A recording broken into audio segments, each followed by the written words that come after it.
Welcome back. स्वागत है आपका सेकेंड पार्ट में। इफ़ आई वर यू नाम के प्ले के सेकेंड पार्ट में आपका तहे दिल से स्वागत है।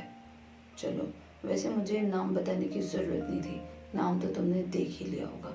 खैर, अब आ जाते हैं हम इस बात पे कि पहले पार्ट में क्या हुआ था। हालांकि देखो, पहले पार्ट में जेरार्ड और इंट्रूडर ना पता नहीं किस किस बारे में बात कर रहे थे। मैं लास्ट टॉपिक पे तुम्हें बता देती हूँ।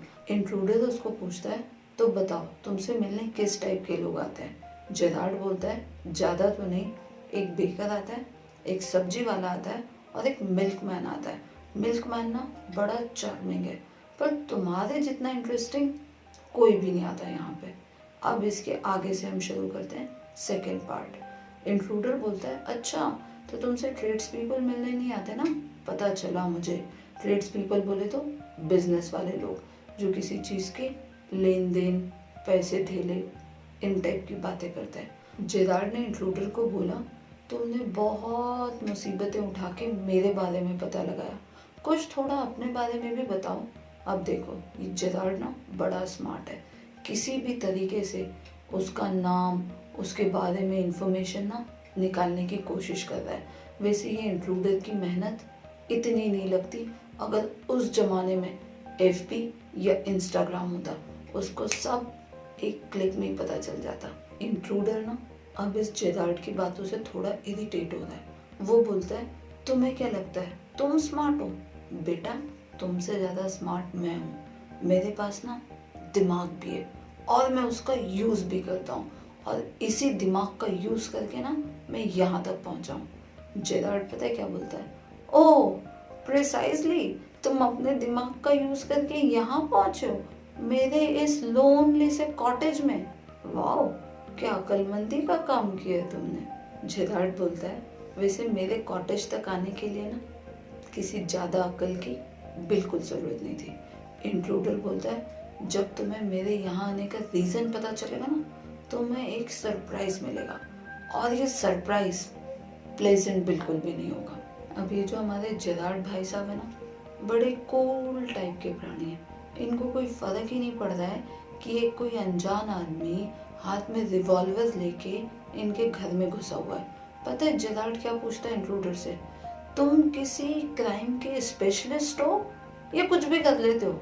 छोटा मोटा, कभी इधर से पॉकेट मारी, कभी उधर से चेन वेन चुराई, या कोई स्पेशल लाइन ऑफ क्राइम है तुम्हारा? बात तो ये ऐसी कर रहा है जैसे डॉक्टर्स नहीं होते, आँख के, नाक के, कान के स्पेशलिस्ट। वैसे अगर तुम्हें नहीं पता हो तो मैं तुम्हें बता दूँ, दिमाग के भी डॉक्टर होते हैं, अगर ज़रूरत लगे तो फिर देख लेना। इंट्रूडर इस बात का रिप्लाई में बोलता है कि मैं ना ज्वेल रॉबरी में एक्सपर्ट हूँ, मतलब मैं ज्वेल्स चलाता हूँ। देखो, एक तो ये जेरार्ड जानबूझ के उसको बातों में उलझाता है, और ये इंट्रूडर भी बातों के रिप्लाई किए जा रहा है। अरे मारने आया है तो मार और काम खत्म करना, नहीं, पर उसको भी ना बातें करने में मजे आ रहे हैं। इंट्रूडर बोलता है कि तुम्हारी जो कार है ना, it will be a treat for me. उस कार के लिए ना उसने डैंडी बस यूज़ किया है। डैंडी मतलब बड़ी स्टाइलिश। जेरार्ड इंट्रूडर को बोलता है, यहाँ एसेक्स में तो दूर दूर तक ज्वेल्स का कोई नामो निशान ही नहीं है। एसेक्स मतलब उस प्लेस का नाम है जहाँ ये जेरार्ड भाई साहब रहते हैं। इंट्रूडर बोलता है, ठीक उसी तरह जैसे यहाँ पे कोई ज्वेल्स नहीं है, पुलिस भी दूर दूर तक नहीं है, और इसी बात की खोज में मैं यहाँ आया हूँ। मैं पुलिस से बचते बचाते, जैसे तैसे, भागते भागते यहाँ पहुँचा हूँ, और ये बहुत अच्छी बात है कि कोई पुलिस है ही नहीं यहाँ पे।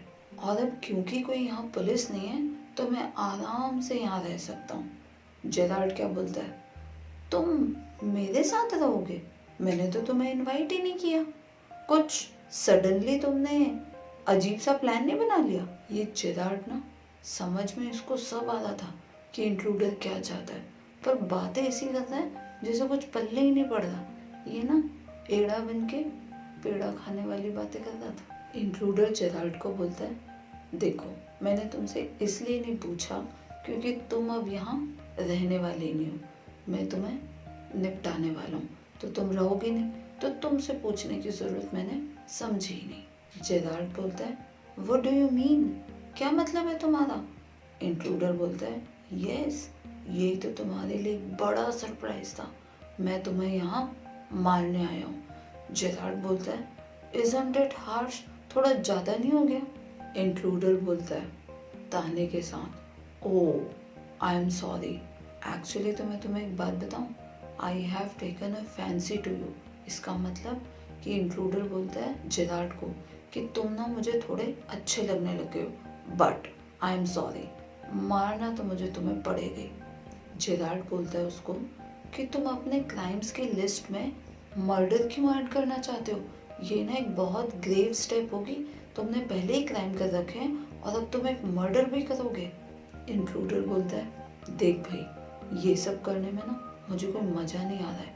मैं बहुत टाइम से, पुलिस ना पीछे पड़ी हुई है मेरी, हंटिंग चल रही है मेरी। मुझे पहले ही मर्डर के लिए ढूंढा जा रहा है, और वैसे भी मर्डर कितने भी करो, फांसी तो एक ही बार मिलेगी ना। एक करो चाहे 100 बार फांसी पे तो लटकाएंगे नहीं, तो मर्डर्स कितने भी करो, पनिशमेंट तो एक ही रहने वाली है। जेरार्ड बोलता है, you are planning a gratuitous double.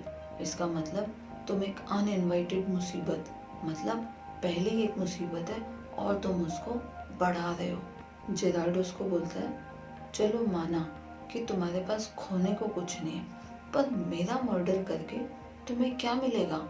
Intruder बोलता है, फ्रीडम, आज़ादी मिलेगी मुझे। अब मैं ना थक गया हूँ पुलिस से भागते भागते। अब मैं जीना चाहता हूँ विंसेंट चार्ल्स जेरार्ड की तरह। मैं आराम से खा पाऊँगा, सो पाऊँगा, इधर उधर घूम पाऊँगा, और मुझे पुलिस का बिल्कुल भी डर नहीं रहेगा। इसी आज़ादी की चाह में मैं यहाँ तक पहुँचा हूँ। जेरार्ड बोलता है, मोस्टली मेलोड्रामास के जो विलन होते हैं ना, फुलिश होते हैं। वो अपनी किलिंग्स को जबरदस्ती डिले करते रहते हैं। तुम तो फिर भी बहुत लकी हो। इंट्रूडर बोलता है, मेरे पास ना हर एक काम का एक रीज़न है। मैं यहाँ इसलिए आया था कि मैं ये देख सकूँ कि तुम किस हिसाब से बातें करते हो, कैसे चलते हो, और तुम्हारे स्टाइल को कॉपी कर लूँ, ताकि जब मैं तुम्हें निपटा दूँ तो मैं उसी स्टाइल में बात कर पाऊँ और लोगों को शक भी ना हो। अब वो पता है क्या करता है? वो बोलता है जेरार्ड को कॉपी करते हुए, hello, this is mister Vincent Charles speaking. देखो, मैंने तुम्हें बताया था ना फर्स्ट पार्ट में कि जो जेरार्ड है, इसके जो बोलने का तरीका है, ये बहुत कल्चर्ड है, बोले तो बहुत सोफिस्टिकेटेड है। अब ये जो इंट्रूडर था, ये इतना सोफिस्टिकेटेड नहीं था। इसने जेरार्ड को कॉपी किया, और तो और अब वो खड़ा होता है बिल्कुल उसी स्टाइल में जिस स्टाइल में जेरार्ड खड़ा होता है, उसको पूरी तरीके से कॉपी करता है और जेरार्ड को पूछता है, सही लग रही हूँ कि नहीं लग रही हूँ? सही सेट कॉपी कर लिया ना मैंने तुमको? जेरार्ड बोलता है, you are not particularly decorative. Intruder बोलता है, चलो, आई जस्ट नीड स्पेक्स, बस मुझे चश्मे चाहिए और मैं ऑलमोस्ट तुम्हारे जैसा हो जाऊंगा। इनफ है इतना मेरे लिए। जेरार्ड उसको बोलता है कि तुम्हें ना पर्टिकुलरली कपड़ों पे ध्यान देने की ज़रूरत है, otherwise they let you down. Let you down मतलब कि तुम्हें हो सकता है मुसीबत हो जाए, क्योंकि मैं तो इतने ब्रांडेड और स्टाइलिश कपड़े पहनता हूँ और तुम ऐसे लोकल छाप पहनोगे, लोगों को शक नहीं हो जाएगा? इंट्रूडर बोलता है, चलो चिंता मत करो, तुम वैसे भी निपटने वाले हो और तुम्हारे कपड़े मुझे फिट आ ही जाएंगे। जेरार्ड बोलता है, ये तो बड़ी इंटरेस्टिंग बात है, पर तुमने ना मेरा एक रिमार्क मिस कर दिया। मैंने तुम्हें बोला था ना कि मेलोड्रामास के विलन थोड़े से स्टूपिड टाइप के होते हैं, पर तुम लकी हो। ये बात मैंने ना तुम्हारी तारीफ करने के लिए नहीं कही थी, अभी भी कह रहा हूँ, तुम मुझे मार के ना सही नहीं कर रहे हो, बाद में पछताओगे। जेरार्ड बोलता है, तुम ना मुझे जाने दोगे, एंड थैंक गॉड कि तुमने मुझे जल्दी शूट नहीं किया। इंट्रूडर बोलता है, कम ऑन, चल क्या रहा है तुम्हारे दिमाग में? और अब वैसे भी ना तुम्हारी ये बकवास बातें सुन के, ये जो कॉन्वर्सेशन चल रहा है ना इतना लंबा, इससे मैं बोर हो चुका हूँ। अब तुम मुझे सच सच बता दो कि तुम्हारे दिमाग में चल क्या रहा है। जेरार्ड उसको बोलता है, देखो, ये जो तुम्हारा आइडिया है ना, तुम्हारा यही आइडिया है ना कि तुम पुलिस से भागना चाहते हो और मेरी आइडेंटिटी लेके मेरी लाइफ जीना चाहते हो? इंट्रूडर बोलता है, हाँ, बहुत अच्छा लगता है मुझे आइडिया, और मैं इसी को इम्प्लीमेंट करने वाला भी हूँ। जेरार्ड उसको एक बार फिर पूछता है, आर यू श्योर ये आइडिया तुम्हें हेल्प करेगा? इंट्रूडर बोलता है, देखो, ये सब ना सब कुछ पूरा प्लान्ड है, तो तुम बकवास मत करो। इंट्रूडर कंटिन्यू करता है और उसको बोलता है कि मैं ना टाउन में एक जॉब करता था, सब कुछ ठीक ही चल रहा था, पर कुछ सर्कमस्टेंसेस ऐसी हो गई, थोड़ी कुछ गलती हो गई और मैंने ना एक कॉप का मर्डर कर दिया। कॉप बोले तो पुलिस, हम लोग ना पुलिस बोलते हैं, पर जो थोड़े अंग्रेज टाइप के स्टाइल मारने वाले लोग होते हैं ना, वो पुलिस को कहते हैं कॉप। और उस मर्डर के बाद से ना, तब से मैं इधर उधर जैसे तैसे बच के निकल ही आता हूँ। जेरार्ड बोलता है, ओ तो तुम फाइनली यहाँ आ गए मेरे कॉटेज तक। इंट्रूडर जेरार्ड को ना अब कहानी बताता है। वो बोलता है कि मैं ना एल्सबेरी पहुंचा, वहाँ मैंने तुम्हें कार में देखा और 2 लोग और थे जो तुम्हारे बारे में बात कर रहे थे। उनकी बातों से मुझे ऐसा लगा कि तुम ना कुछ मिस्ट्री मैन काइंड ऑफ हो, तुम्हारे बारे में जानने की ज़रूरत है। जेरार्ड रिप्लाई देता है, a mystery which I propose to explain, मतलब कि मैं तुम्हें समझाता हूँ कि वो मिस्ट्री आखिर है क्या। अब सारा गेम ना जेरार्ड की तरफ आ चुका है। एक्चुअली तो इंट्रूडर को इतनी सारी बकवास करने की ज़रूरत ही नहीं थी। उसको क्यों बता रहा है कि मैंने तेरे बारे में देखा सुना ऐसा वैसा, सीधे गोली चला और काम करना भाई। पर नहीं, उसको तो बातें करने में मजा आता था और जेरार्ड तो एग्जैक्टली यही चाहता था कि वो उसको बातों में उलझाता जाए। इंट्रूडर उसको बोलता है, मैं ना तुम्हारे टाइप की ज़िंदगी जीना चाहता हूँ, जैसे तुम करते हो ना, कभी फ़ोन पे बात करते हो, कभी ऑर्डर देते हो, फिर कुछ दिनों के लिए कहीं गायब हो जाते हो, फिर वापस बिल्कुल वैसे के वैसे ही आ जाते हो। तुम्हारे बारे में सुनना मेरी लाइफ का ना लकीस्ट ब्रेक में से एक था। मतलब कि तुम्हारे बारे में जब मुझे पता चला कि तुम इस टाइप के आदमी हो, मुझे भी ना ऐसी ही ज़िंदगी जीनी है बिल्कुल। जेरार्ड उसको बोलता है कि मुझे ऐसा लगता है कि तुम ना इतने इंटेलिजेंट हो ही नहीं, तुम्हें कम से कम ये तो पता लगाना था ना कि मैं इतनी मिस्टीरियस लाइफ क्यों जीता हूँ। ये तुमने नहीं सोचा कि कोई इंसान आखिर करता है तो ऐसा क्यों करता है। अब ना इंट्रूडर बहुत पक चुका है, वो उठता है, गन पॉइंट करता है और बोलता है, देखो मैंने तुम्हें पहले भी बोला ना कि अब इस कॉन्वर्सेशन से मैं बोर हो चुका हूँ, तो अब मैं तुम्हें शूट करने जा रहा हूँ। जेरार्ड उसको बोलता है, रुको, अगर तुमने मुझे मारा तो तुम्हें ना फॉर श्योर फांसी पे लटका देंगे, नॉट एज योर सेल्फ, तुम्हारी आइडेंटिटी के साथ नहीं, बट विंसेंट चार्ल्स जेरार्ड के नाम से तो तुम्हें डेफिनेटली लटका ही देंगे। और जैसे ही जेरार्ड ने ये बोला ना, इंट्रूडर ने बोला, व्हाट इज दिस, और बस यहीं से इंट्रूडर ना फंस गया जेरार्ड के जाल में। जेरार्ड उसको बोलता है, तुम्हें क्या लगता है कि मैं ऐसे क्यों रहता हूँ, क्यों इतने सुनसान इलाके में रहता हूँ। तुम ना एक बहुत बड़े बेवकूफ़ हो, क्रूक हो तुमने ये पता लगाने की कोशिश ही नहीं की कि मैं थोड़े थोड़े दिनों में कहाँ गायब हो जाता हूँ, क्या मेरी आइडेंटिटी है। और तुम्हें क्या लगता है कि मैं एक संडे स्कूल टीचर हूँ। संडे स्कूल टीचर पता है क्या होता है, ये मत सोचना एक ऐसा टीचर जो संडे को स्कूल जाता है, नहीं। Sunday school teacher basically Sundays को स्कूल में पढ़ाने तो जाता है, पर रिलीजन के बारे में और एज ए सर्विस, ये बेसिकली होता है क्रिश्चियन स्कूल्स में। जेरार्ड उसको बोलता है, तुम्हारा गेम ना खत्म हुआ, मेरे साथ भी ना कुछ चीज़ें गलत हुई, मैंने भी गोलियां चलाई, मैं तो वहाँ से बच निकला, पर उन लोगों के हाथ ना मेरा एक आदमी लग गया, और उस आदमी को, उस बेवकूफ़ को जो चीज़ें जला देनी चाहिए थी ना, वही उनके हाथ लग गई। आज शाम को ना मेरे ऊपर कुछ मुसीबत आने वाली है, और ये मुसीबत कौन है, पुलिस। ये जेरार्ड की जो पूरी बत्तीबाजी थी ना, भाई साहब, इंट्रूडर उसमें ना यकीन करने लग गया। उसको सच में ऐसा लगा कि जेरार्ड जो है ना, ये तो उससे भी बड़ा वाला है कोई। जेरार्ड अपने बैग की तरफ इशारा करके बोलता है, देखो ये मैंने बैग पैक कर लिया है और अब मैं यहाँ से निकलने वाला हूँ। इंट्रूडर बोलता है, अच्छा ये एक बैग है, ये एक गन है, समझ में आई बात तुमको। इंट्रूडर भी ना इतना सीधा नहीं, इतना बेवकूफ़ नहीं जितना हम उसको समझ रहे हैं। हम बोले तो जेरार्ड। इंट्रूडर बोलता है, चलो ठीक है बैग तो है, पर ये सब क्या है। जेरार्ड बोलता है, ये सब ना नकली मूंछें हैं, एक नकली सा आउटफिट है, तुम ये सब चिंता मत करो। वैसे भी जेरार्ड ने इंट्रूडर को क्या बताया कि उसके पीछे भी पुलिस पड़ी हुई है, तो इंट्रूडर उसकी इस बात पे यकीन कर लेता है। जेरार्ड पूछता है इंट्रूडर को, नाउ यू बिलीव मी, भरोसा हुआ तुम्हें मुझ पे? इंट्रूडर ना अभी भी कंफ्यूज है।